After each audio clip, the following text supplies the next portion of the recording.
This episode of The Voice Party has been brought to you by All Roads Overhead Garage Stores, proudly serving the Bay Area since 2002. Hablamos Español, free consultations, screened and approved by Home Advisor.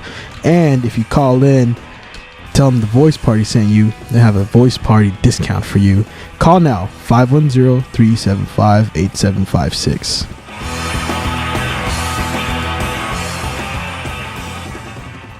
I Rise by Derrick dedicated to Prettier Greer.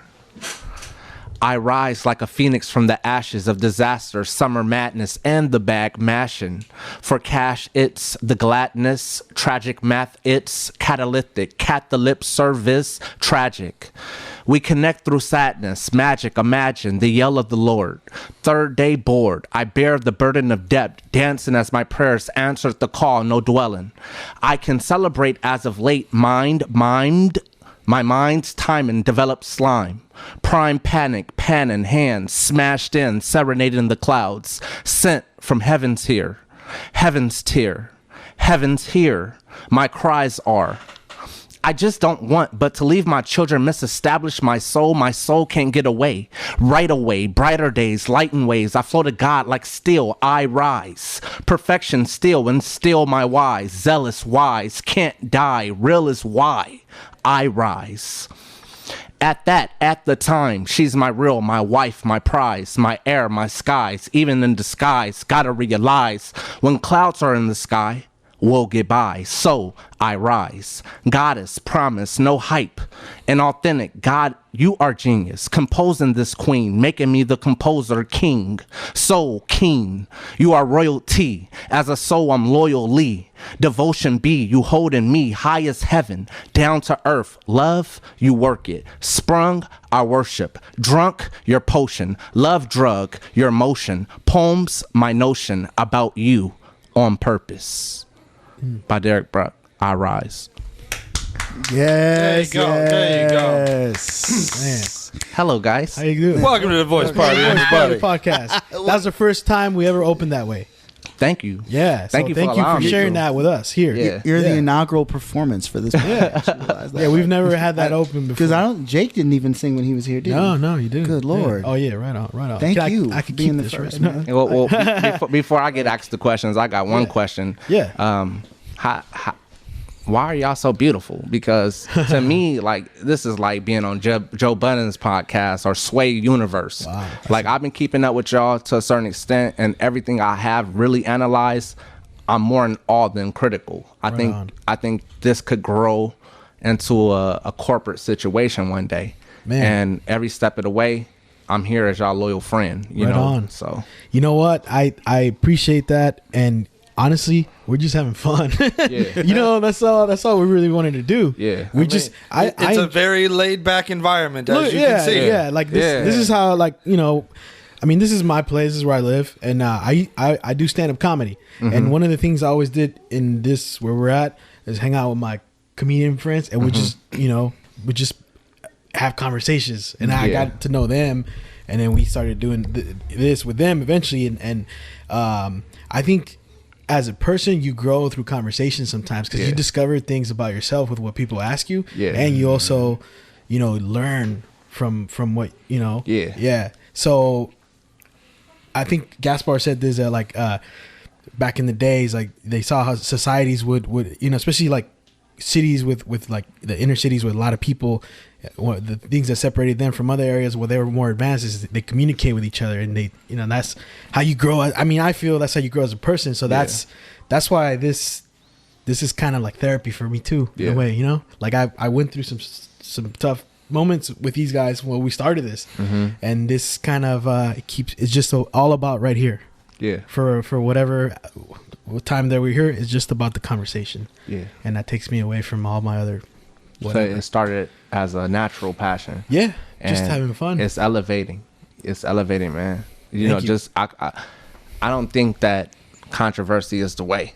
But I do believe in people having platforms to express what they're going through. So therefore it becomes an art of discovery, and they can modify based on evaluating themselves. Right. So this platform, it's a genius idea, bro. Thank you, man. You know what I mean? Thank you. I appreciate that. That's you know, I'm glad, you know, I'm very grateful that you share the poem like at the beginning of the, you know, because sometimes some people don't want to share or get into whatever. Yeah. Just to like, all right, you know, I'll come and do this, and then we'll, if you want to hear it, come see me or whatever, you know. Yeah. So I appreciate you doing that out there, because poems are very personal from what I've seen, and you share a lot of personal and. Well, it's at the point where if I could just help somebody or inspire or show someone that they're not alone.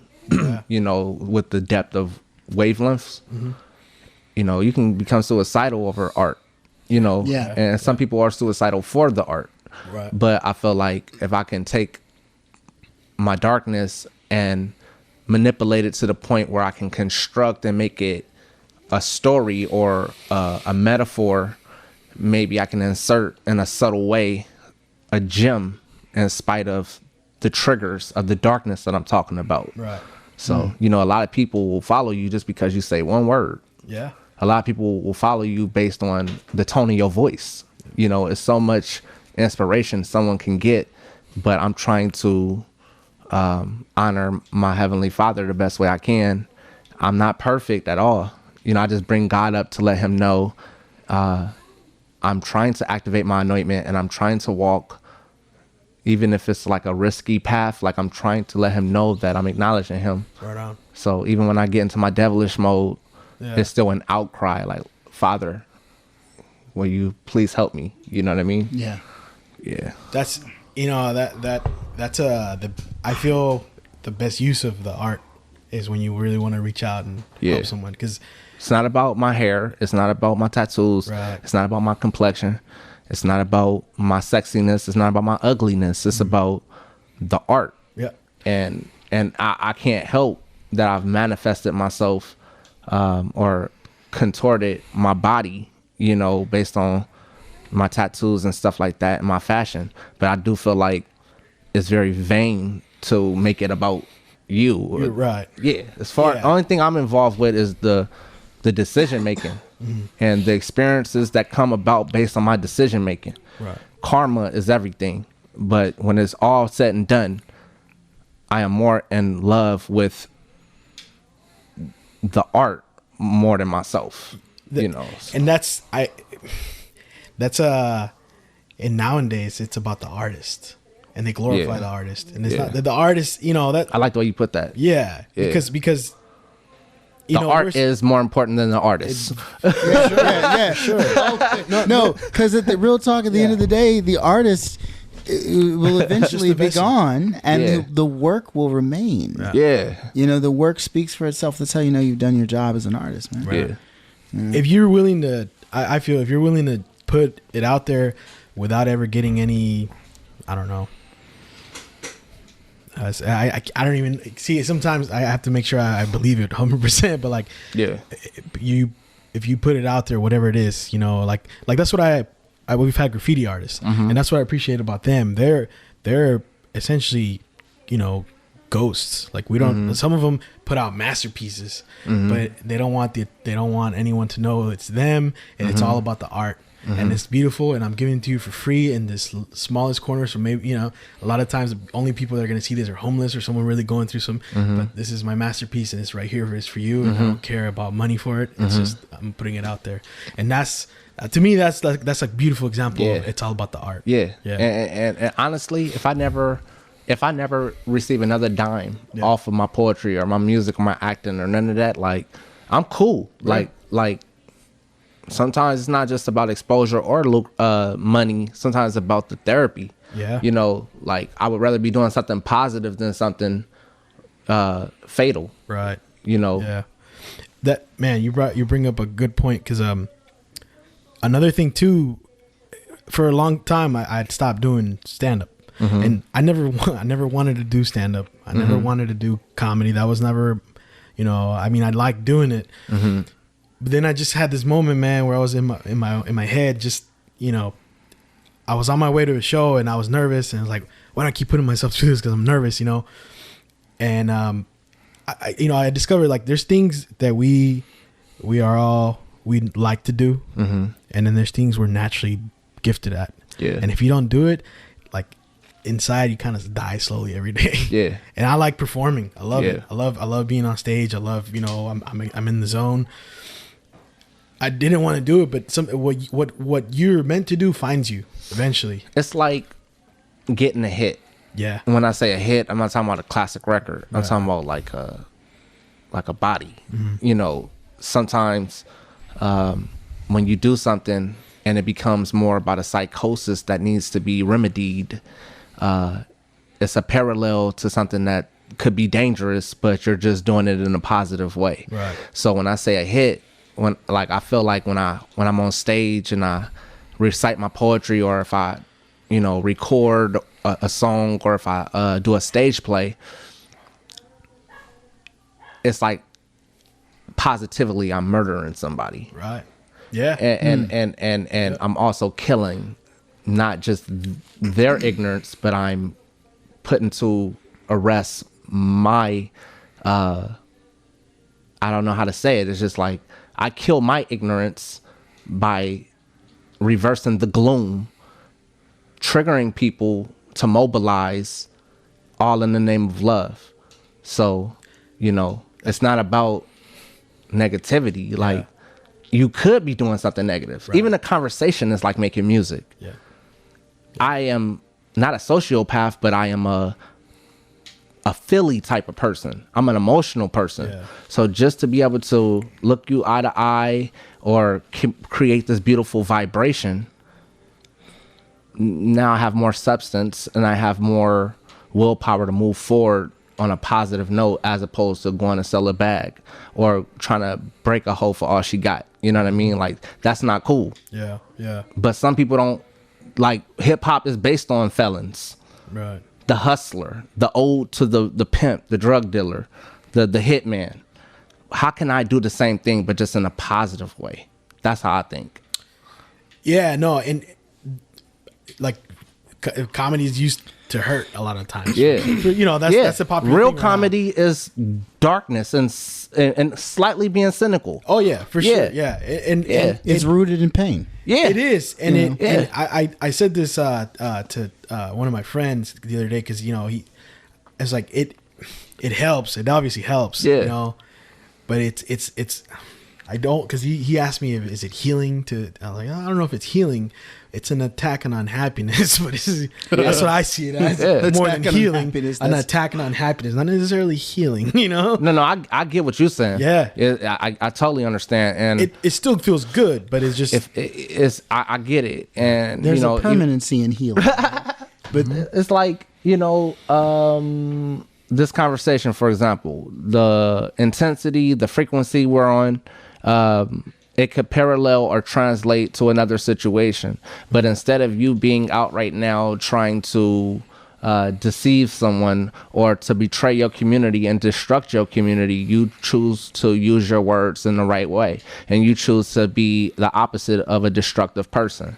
And even if you have personal habits, I'm pretty sure like your pain is purposeful. Yeah. Like your pain leads you to do something profound and virtuous. You know what I mean? So I love your presentation. I love your vibration, and I feel like all of you are onto something really on the cusp of something bigger than what y'all can think. I see things like in a prophetic way, and I dream of things like that you would never even know that I know about from people all over the world. Oh, wow. In terms of the insight that God gives me. But I feel this is a beacon for what the Bay Area needs more of, to shed more light on real artists, to shed more light on authentic grassroots of the soil. You know what I mean? So I appreciate it, man. Thank you. Hell yeah. This is awesome. And this is sometimes like my favorite type of interviews. I've never met you before. Yeah. We're literally meeting for the first time. I you're his friend, that's all I know. Yeah. And when I first started this, I was having a hard time because I felt there was something I needed to follow, like a format or whatever. Yeah. And I watched this interview, this famous interviewer. He says, if you don't know who you're interviewing, sometimes it's the best thing because it's an authentic question asking. And I appreciate the support. Like this, like you said, there's gonna be what this is now. I'm already content with it. Yeah. As long as these guys are happy, you know. Yeah. I'm totally fine hanging out in JD's bedroom. He's the engineer and my co-host, and we meet up once a month, and this is already like, you know, I have a roof under my head, like and not only do I have a roof, I can do something like this, and man, we're already there. But I appreciate when it comes to, what's your name? JD. JD. Yeah. All right, I'm gonna give you a dedication poem right quick for you. Dang. Thank you. Live and direct, listeners. Oh my God. Now I'm the man in demand, fulfilling God's plan. Plus I'm in command, thus I'm in command. Life's all about priority over procrastination.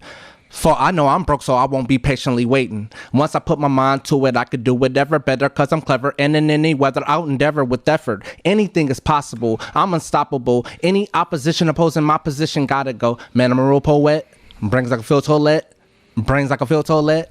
Game pours out like spilled Moet. Yo, check, you can show respect, except don't call collect, cause I won't accept, and that's on my rep. Relegates into a delegation, relating on changing situations made and played by Satan, who's hating. So at all times, put your mind to it. Stay congruent. All you must do is just do it, and already you're the most in tune, man. In tune, then. Two in tune, man. It's not just about one being rich, but two, man. You are the truth, man. For real. Thank you, man. Thank you. Yeah, thank you for that. Yes. That's I don't think I've ever had that before. Right on. How long have you been writing poems? Since I was 4. Since you were 4. How old are you now? Do you remember me asking? 31. 31. Yeah. Damn. What is it? I had another poet here. Yeah. Dante Clark. Yeah. And I asked him, like, how do you put it together in your head? Because you just right now you just. Well, I've been writing for so long. Sometimes it gets to the point where I might just do pure stream of conscious, or I might just do partial written, partial freestyle, depending on what the energy I feel. Like sometimes certain things is necessary to bring back up. Cause I've been writing for a long time, to the point where I was really serious about, like, being a rapper at a young age. And then Tupac, laid the foundation for the work ethic that a person should have. Right. So I feel like rap is poetry is rap, and on a more grand scale, I look at life like it's poetry. Like a relationship is justice to me. A friendship is justice to me. My rhyme is like my compatibility with a woman or a person. You know what I mean? So I want to make sure, art is a foundation for a good healing situation. All right, let's throw this beat on, man, because I know y'all pressed for time. No. I'm coordinating another guest getting here. I'm ordering a lift. I got the lift driver. Oh, okay. So you're good. You're good. I just gotta step away for 1 second. All right. What you just said is man. I'm also a producer of the show too. It looks like. You look like the producer. Well, you just said it like I put it in my words. Kind of what you said is for me, like humor, like getting laughter out of conversation. That's it's like candy of communication. I feel like, to add to what you're saying, I think you are like a godly person. And when I say godly, I just mean like you understand life enough to know what the purpose of life is. Like, to make somebody laugh or smile, that is so soothing to the soul. Yeah. And so many people have so many reasons to cry. Why not let them cry out of rejoice? You know what I mean? That's the perfect reason to get involved with for me, this is my motto. If I can't make a negative into a positive, I'm gonna make a negative into something funny. Yeah. And then from there we'll figure it out. You know? Yeah. I appreciate it, man. I appreciate it. Your presentation, like your parents, like you, well shaved, hair on point. And I only say that because I feel like people who have a beautiful way of expressing themselves, the way they like their house or their bodies, the way they present themselves, is a reflection of the organization in their brain. And I didn't mean that in a funny way. I feel like you have good presentation. Thank you. So obviously you're trying to not just heal people, but stay in a good mood yourself, which also gives you enough fuel to make someone else feel good. If you got kids or just family members you take care of, Like, it's important for you to be good enough for yourself prior to being good for others, because if you're not good for yourself, how are you going to be great for somebody else? You know what I mean? You sometimes in the opposite, you tend to hurt others when they're not in the, I'm, you know, right now this looks it's all presentable, but this is usually not. I'm gonna be honest, you see it sometimes when I'm not there, you could see it in the room, and it's like 3-4 week old boxes of food, and it's, you know, beer cans. My car everywhere. is a piece of shit. I just cleaned it the other day, and I wanted to clean everything because, you know, I've a good friend of mine who came. I was kind of in a low point, you know. Earlier last year, I had a couple of deaths. I had multiple deaths, and I was all over the place in my head. I was drinking a lot more, and you know. And he came and he saw the room, and it was like big mess. And he said, you know, whatever's going on in your personal space is what's going on up in your head. So, you know, I feel like you come from a good family. Yeah, for sure, man. Yeah. I do. And, you know, this last couple of year and a half has been rough, you know, about 3 deaths, and, the family is big, but we're tight. And, I mean, you make me feel good. Like, just when you speak, it's vibrations. When you communicate, it's something uplifting about your energy. So appreciate it. No matter what you go through in terms of death, just remember, you know, somebody probably was living to die, and some people were dying to live, and even through death, there's still a form of afterlife. You're a gift today. Like, I don't know how I'm saying, but you're like, I feel like you being here is a gift, dude. Like, thank you. I appreciate all the words, man. Just like, exuding positivity. Yeah. Like, I was like, man, how many questions have I asked this guy? But man, I feel like it's more of a conversation. Oh yeah, for sure. No, yeah. And I think that's the best flow to go into. Like, you know, you don't know me, I don't know you, but I know. But there's that. Yeah. And you know, I said this to another friend because I sometimes in the conversation, I don't remember what the conversation was about, but I do remember how I felt during the interaction, and I could feel the warmth coming from you, man. So like, thank you. There's a thing with energies that you put out when you meet someone and when you're talking and having that conversation. That's like you said, relationships. Like, sometimes you have that, and I feel like you've probably known me for years or something, you know. Like, you never know. We probably have met before, and we probably just don't even know. You're from Richmond? Yeah. I was born in Texas, and I was raised somewhat in Texas, but I was back and forth from Richmond to Houston. Oh, okay. You might have met his twin. Probably. You have a twin? Yeah, his name is Eric. Eric. Yeah. They look just alike. Eric. Different in personality, similar in spirit, though. Yeah. What school did you go to? Elementary, I went to Nystrom Elementary. Middle school, I went to Adams. High school, I went to John F. Kennedy High School. College, bouncing back and forth from Grambling State University, Contra Costa Community, and UC Berkeley. I mean, initially, I got the full scholarship to Grambling in Louisiana. Okay. And then I went there for a semester's worth of work, came back to the Bay just to finish high school because I already had enough credits to go out to leave high school early. Right, yeah. So I came back home, and I eventually got a scholarship to UC Berkeley through the Incentive Awards program. They gave me like probably between 32 to 40 G's. Wow. 8 semesters worth of work, you know what I mean? But, you know, I took a leave of absence, wanted to get a grip on my health, my mental health, figuring out my life. Like, what do I really want? Do I want to just please my parents and please everybody, or do I want to like go back to school or stay in school because I want to explore yourself? And I was always like a straight A student. Yeah. But now I'm at the point where it's like I graduated with honors with my second degree from Contra Costa, but it's on my terms. Right, I'm not living my life according to how somebody want me to be, or letting nobody live through me because they didn't achieve certain things. School is the shit to me.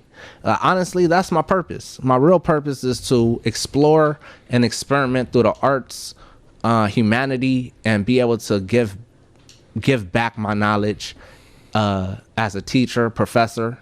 You know, I sometimes think, what if I want to preach one day? Like, what if I want to be a motivational speaker? Well, I'm gonna do all that in the realm of education, because if education is not intact, it fucks up your opportunity. And you don't have to go to college. You don't even have to pass high school. You could be in elementary and then just live life after that. But in today's society, you need to have an education. Right. But for anybody who doesn't have an education, it's no disrespect. Like, I appreciate most people who have wisdom. I'm blessed, so I'm gonna get my education. Man, Word. Yeah. I just thought about going back to school. Yeah. Recently, you mentioning this because high school, I barely graduated. I was always cutting class. Never really. I always had anxiety, so I never really. I think that's why I started to do stand up. I had anxiety, especially speaking in front of people, and that to me was the biggest. Let's tackle this thing head on. And once I was gonna go to school. When I started to go to my first semester of Contra Costa after high school, I was gonna work towards becoming a teacher. That's what I wanted to do. I wanted to be a history teacher because I love history. I love learning about history. Fuck with history. Yeah, that's yeah. I got really interested in that, but life happened, and then I stopped going to school, and after the first semester I had really good grades, and then just ended up dropping out and just working 2-3 jobs, and then I got introduced to this, and I never looked back, but I think about it now. I think this is the perfect time. I think based on your patience level, that's how you should judge it. Yeah. Because a lot of people don't have the patience to sit their ass down for 2 hours without having to get up, and say fuck it, I'm going somewhere else. Right. Yeah. If you have the patience to endure your program, meaning whatever program is going to help you get the degree, you have to, not just a 2-hour session, but more like, do you have the work ethic and the patience to go 2 to 3 days out of 7 days or 5 days? Do you have the patience to have to go to the tutor or work on an essay all night? Right. You know what I mean? So it's like, it even the social scene can fuck up the academic scene. Yeah. So do you have the patience to sit your ass down, do this homework, prepare for this test, navigate through all these fucking egos and personalities and young motherfuckers who don't know shit? They're there because they need to learn. They're not there because they know it all. Yeah. If you're doing something to get a certificate or diploma, you're doing it because you don't know and you need to be educated. But a lot of young people are just straight ignorant, and so you can't let the infrastructure, like the building, intimidate you. What you do is you figure out how to allow the proper energy from the people, because a lot of people will make you feel like you're out of place because they don't love themselves and they don't know themselves, so they have to displace their resentment on you. And there's nowhere to go to teach you this, if you think about it. Man, sometimes it seems like sometimes only the arts are there for that. Well, the art, to a certain extent, to naturally do the arts, meaning that you're naturally inclined to language and science and stuff like that. So this is a great practice, so that you can expand and even put a twist on your original thought, based on the theories that you're reading about. You know what I mean? I think I'm not going to sound ignorant because I'm not ignorant, but I think black and brown, the unity of black and brown, because we are minorities, it means a lot, because a lot of people in their own ethnicity or nation, they hate themselves. So, if you do have pride in where you come from, someone may be more in awe of you than you know about how they feel about you. So to embrace everybody, black, brown, all type of people, all different type of creeds and cultures, you put a good reputation from where you come from. Yeah. So when as I have this boldness to speak so long, it's only because you've made me feel loved. And I can't say I hate you if you showed me love, and I needed you to get to a certain point, and we needed each other at some point. For sure. Yeah. A lot of people going at work or in school, anywhere, and then they go home and they're devils. But you would never know that they were racist or sexist or oppressive when they were in front of you. So I always feel like people need to be more solid with unity and diversity. Yeah. You know, it's not, you know. This is the perfect area for it, because like, I mean, right here in the Bay, in the Bay, there's so much diversity. You know, we had a guest who told us, "Man, you guys are so diverse." Like, we didn't even think about that. Yeah, right. We just you know, yeah, we're just hanging out, and like that's a beautiful thing that, you know, because I know in other places I hear about stories in other, like outside of, you know, we're in our little bubble here where it's all mixed and like, you know. But head into Mississippi, we be a woe party. So that's why I'm impressed with, like, you're a leader too, though. You know, I noticed like your mannerisms and the conversation. I'm like, he's an alpha type of person. So when you do go back to get your education, or even if you get you just stay at your jobs or get another job, whatever, just know like your cousins and nephews and nieces looking at you.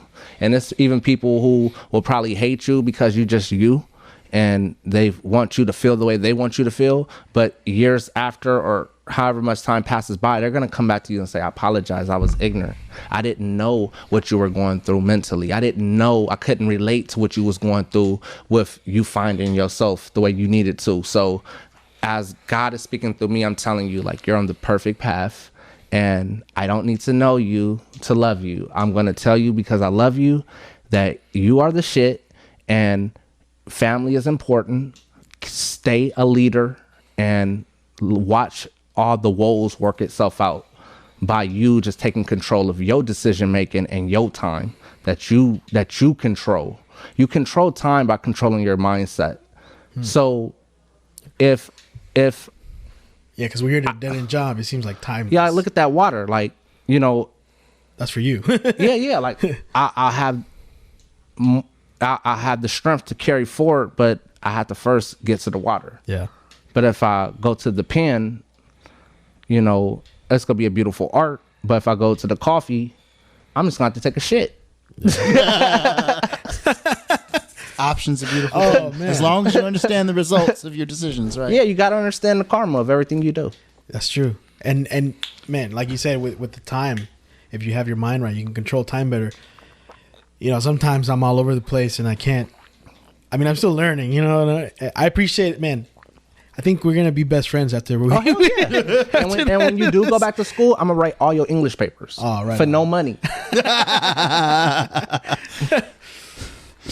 You think I'm lying, huh? No, I believe it. I believe it. You are that generous of heart. You know how many times I done been at Prettier Girl's house working on my shit, and everybody else from all different type of schools. Like, I think every semester I probably have at least 10 clients every semester. No way. Yeah. Whether I'm enrolled or not, I always got somebody I'm writing for. Yeah.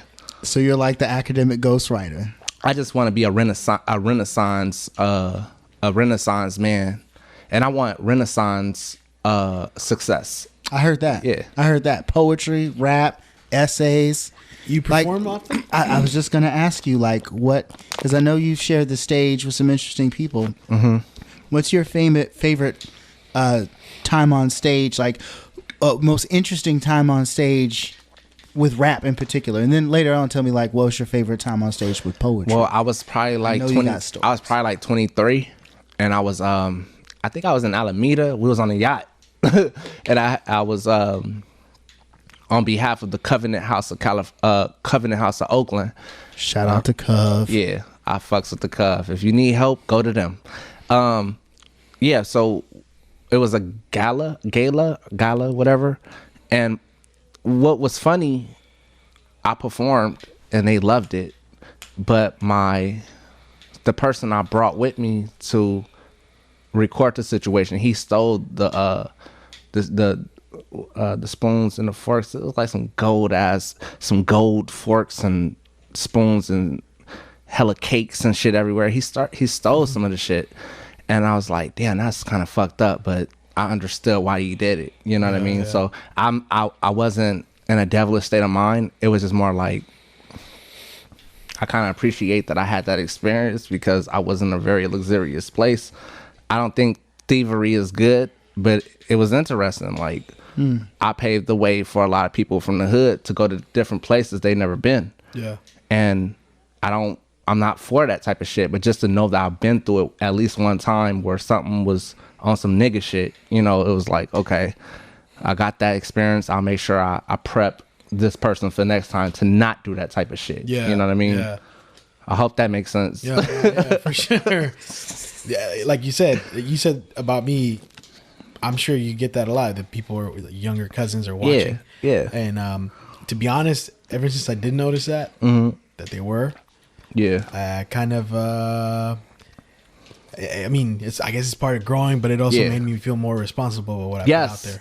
That's what I'm getting at. There's nothing that teaches responsibility than two things.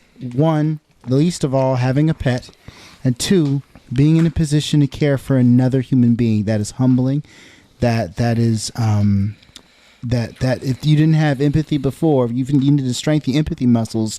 You'll grow some empathy real quick. Yeah. Our other guest is here.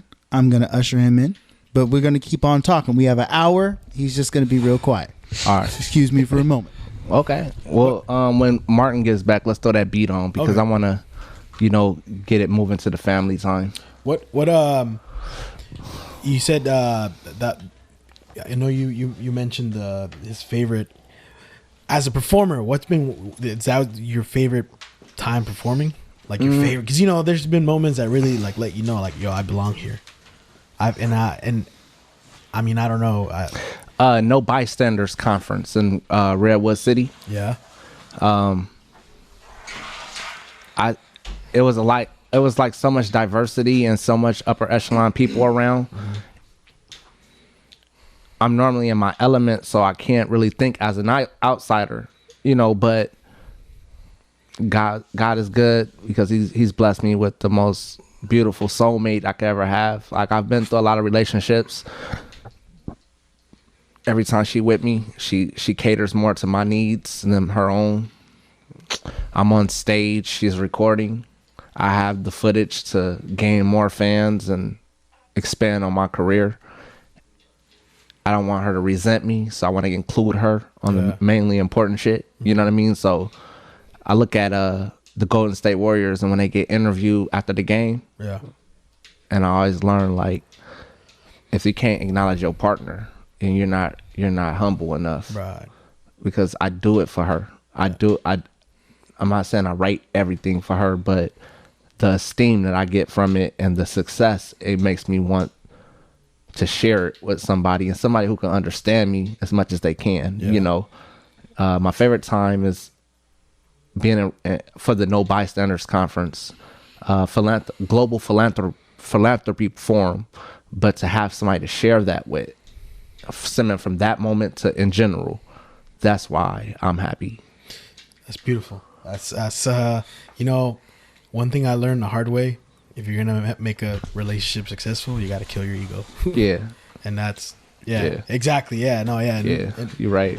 To be able to acknowledge your partner, like you said, on when you're on your big stage. Yeah. That for sure shows a lot in you. And I'm so he's back now. It was.